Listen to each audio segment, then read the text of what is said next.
Hey everyone, welcome to my channel Kanha and flavours. तो आपसे गुजारिश है दोस्तों कि अगर आप मेरे चैनल पे अगर नए हैं तो मेरे चैनल को लाइक सब्सक्राइब शेयर करना नहीं भूलिएगा। तो चलिए फटाफट से इस रेसिपी को देख लेते हैं कि आज मैं आपके साथ क्या शेयर करने जा रही हूँ। तो इस रेसिपी का स्वाद बहुत ही अल्टीमेट था। तो बिना देरी किए हुए चलिए इसको बनाना स्टार्ट करते हैं। और इस रेसिपी को आप चावल या रोटी किसी के साथ भी सर्व करिए, बहुत ही टेस्टी लग रहा था। मेरे को तो स्पेशली ये राइस के साथ बहुत ही बढ़िया लगा था।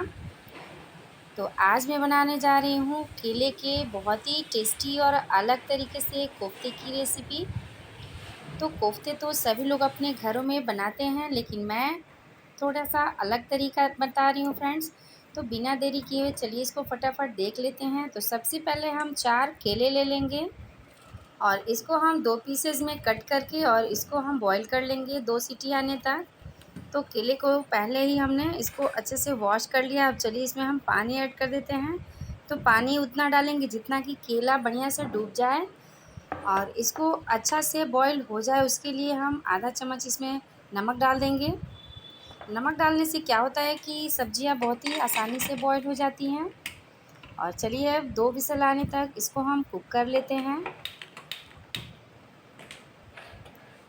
और जब तक ये केले कुक हो रहे हैं तब तक हमने चॉपिंग कर ली है। तो इधर हमने लहसुन को ग्रेट कर लिया है, अदरक को ग्रेट कर लिया है, हरी मिर्च को काट लिया है और हरा धनिया का पत्ता अलग काटा है, डंठल अलग काटा है और हमने प्याज को भी बारीक चॉप कर लिया है। क्वांटिटी आप अपने हिसाब से कर सकते हैं, कम या ज़्यादा। बहुत से लोग कम मसाला डालते हैं, बहुत से लोग ज़्यादा मसाला डालते हैं, तो आप अपने अकॉर्डिंग मसाला ऐड कर सकते हैं। और साथ साथ में हमने 2 टमाटर की प्यूरी ले ली थी। और अब चलिए केले हमारे उबल चुके हैं, तो अब छिलके निकाल लेते हैं। बहुत ही आसानी से देख सकते हैं छिलके निकल चुके हैं। और केले हमारे गर्म हैं तो थोड़े हम फॉक की सहायता से इसको मैश करेंगे। तो कुकिंग करते समय छोटी छोटी बातों का ध्यान रखने से कुकिंग आसान हो जाता है फ्रेंड्स। तो फॉक की सहायता से हमने बहुत ही बढ़िया से इसको मैश कर लिया है। और थोड़े थोड़े गुठलियाँ रहें तो उसमें कोई दिक्कत नहीं है, कोफ्ते अच्छे लगते हैं खाने में। तो अब जो हमने सामग्री चॉप किए थे ना, उसमें से आधा आधा सामग्री हम कोफ्ते बनाने के लिए ऐड कर देंगे, जैसे कि प्याज, लहसुन, हरा धनिया। हरा धनिया का हमने इसमें डंठल यूज किया है और ग्रेटेड अदरक ले लिया है। और आधा हमने हरी मिर्च को जो कटा हुआ है उसको भी ले लिया है हमने। और इसमें हम कुछ सूखे मसाले ऐड करेंगे। तो जैसे आधा चम्मच हमने जीरा ऐड कर दिया है साबुत, आधा चम्मच लाल मिर्च पाउडर और आधा ही चम्मच हमने इसमें टर्मरिक पाउडर लिया है, आधा चम्मच इसमें हमने धनिया पाउडर लिया है। और अब नमक स्वाद अनुसार ले लेंगे। और अब हम इसमें एक चीज़ डाल रहे हैं, सौंफ हम आधा चम्मच ले लेंगे। आप चाहें तो सौंफ को कूट भी सकते हैं। और 1/4 चम्मच इसमें हमने ब्लैक पेपर ले लिया है पाउडर। और अब सारी चीज़ों को मिक्स कर लेंगे हाथों की सहायता से। तो केला अभी गर्म है तो थोड़ा संभाल के ही आप मिक्स करें। और एक चीज़ हम और ऐड कर रहे हैं, ड्राई फ्रूट। तो आपके पास अगर चिरौंजी हो तो वो डाल दें, नहीं तो बादाम डालें। और किशमिश को कट करके इसमें ऐड कर देना है। बहुत ज़्यादा बारीक हमने नहीं काटा है। जब हम कोफ्ते बनाएंगे तो इसके जो चंक्स है वो मुंह में आएंगे तो वो बहुत ही टेस्टी लगते हैं खाने में। और अब चलिए जितना हमने केला लिया है उस हिसाब से हम बेसन ऐड कर देंगे। तो 4 हमने केले लिए हैं तो हम 4 ही चम्मच छोटे चम्मच से बेसन ऐड कर देते हैं। और हम इन सारी चीज़ों को मिक्स कर देते हैं। आधा ही चम्मच इसमें हम अजवाइन और कलौंजी को ले लेंगे। 1 चम्मच ऑयल ले लेंगे।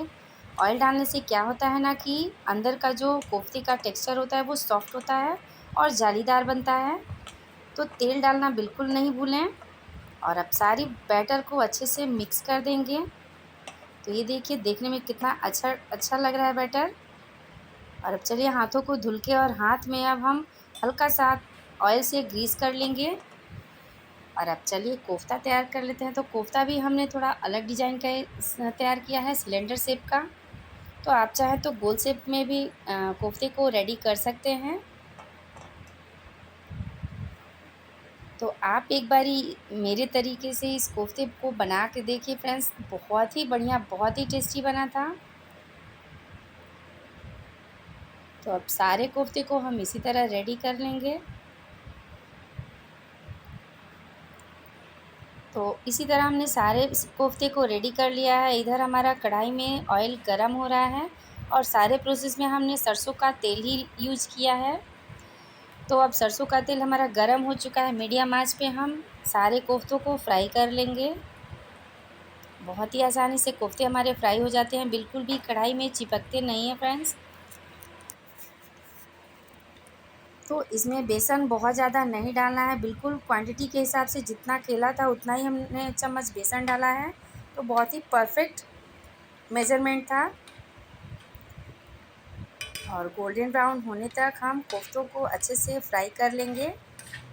इसको आप चाहे तो ऐसे भी टी टाइम में यूज़ कर सकते हैं, बहुत ही टेस्टी लगता है चाय के साथ। इसको आप स्नैक्स के भी रूप में खा सकते हैं। तो इसी तरह हमने सारे कोफ्तों को रेडी कर लिया है और बहुत ही आसानी से कोफ्ते रेडी हो गए हैं। देखिए, एक हम तोड़ के भी दिखा रहे हैं, कितना जालीदार, कितना स्पॉन्जी बना है। तो चलिए अब इसके लिए हम ग्रेवी तैयार कर लेते हैं। तो सारे मसाले तो हमारे पहले से ही चॉप किए हुए हैं। तो इसमें हम जो तेल बचे हुए थे, तेल आधा हमने निकाल लिया है कढ़ाई में से और आधा चम्मच इसमें हमने जीरा डाल दिया है और बचे हुए सारे मसाले ऐड कर दिए हैं, जैसे कि मिर्च, अदरक, लहसुन और जो चॉप किए हुए प्याज है उसको भी ऐड कर देना है। और अब सारी चीज़ों को अच्छे से भून लेना है, बिल्कुल बढ़िया से मीडियम आंच पे इन सारी चीज़ों को भून लेना है। और जो हरा धनिया का डंठल बचा हुआ था उसको भी हमने ऐड कर दिया इसमें। तो बहुत ही आसान है बनाना फ्रेंड्स इस कोफ्ते को, और खाने में उतना ही अल्टीमेट लगता है।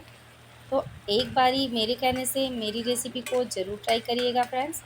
और प्याज को हमने बहुत ही बढ़िया से भून लिया है।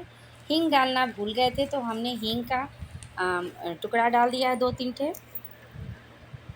और अब हम सूखे मसाले ऐड कर देंगे प्याज अच्छे से भून जाने के बाद, जैसे कि लाल मिर्च, हल्दी पाउडर, धनिया पाउडर, सारी चीज़ों को मिक्स करके और नमक स्वादानुसार डाल के और अब मिक्स कर देंगे। इस समय हमने आँच को बिल्कुल धीमा रखा है ताकि हमारे मसाले जले नहीं।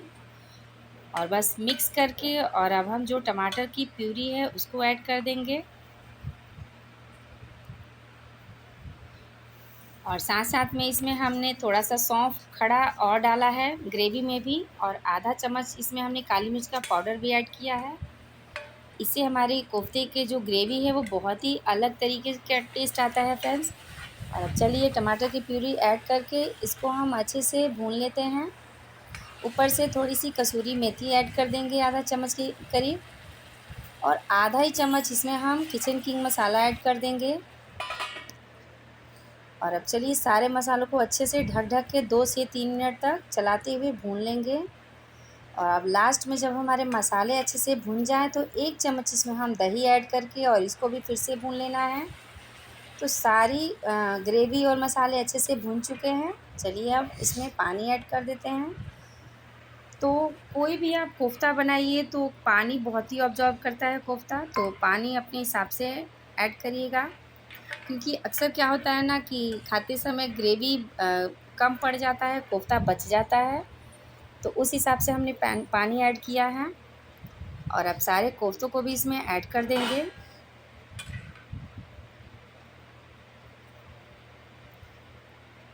तो देख सकते हैं कितना बढ़िया, कितना डिलीशियस अभी लग रहा है। और पानी हमको थोड़ा कम लग रहा था तो आधा कटोरी हमने इसमें पानी ऐड और कर दिया है। चलिए ढक के इसको कुक कर लेते हैं 2 मिनट तक। बीच बीच में हम ढक्कन हटा के चेक करते रहेंगे। और देखिए ग्रेवी अभी हमारा पका नहीं है, क्योंकि ऊपर से देख सकते हैं वाइट वाइट अभी झाग आ रहा है। तो इसका मतलब है कि ग्रेवी अभी पका नहीं है। और 1 मिनट बाद हमने फिर चेक किया तो देख सकते हैं बहुत ही बढ़िया से ग्रेवी पक चुका है। तो ऊपर से हरा धनिया से गार्निशिंग कर देंगे और लीजिए डिलीशियस केले का कोफ्ता बनके रेडी हो गया है फ्रेंड्स। इसको आप चावल, रोटी किसी के साथ भी सर्व करिए, बहुत ही टेस्टी लगेगा। तो आई होप रेसिपी आपको हमारी अच्छी लगी हो फ्रेंड्स। अगर रेसिपी अच्छी लगी हो तो लाइक, सब्सक्राइब, शेयर करना नहीं भूलिए। चलिए फिर मिलते हैं।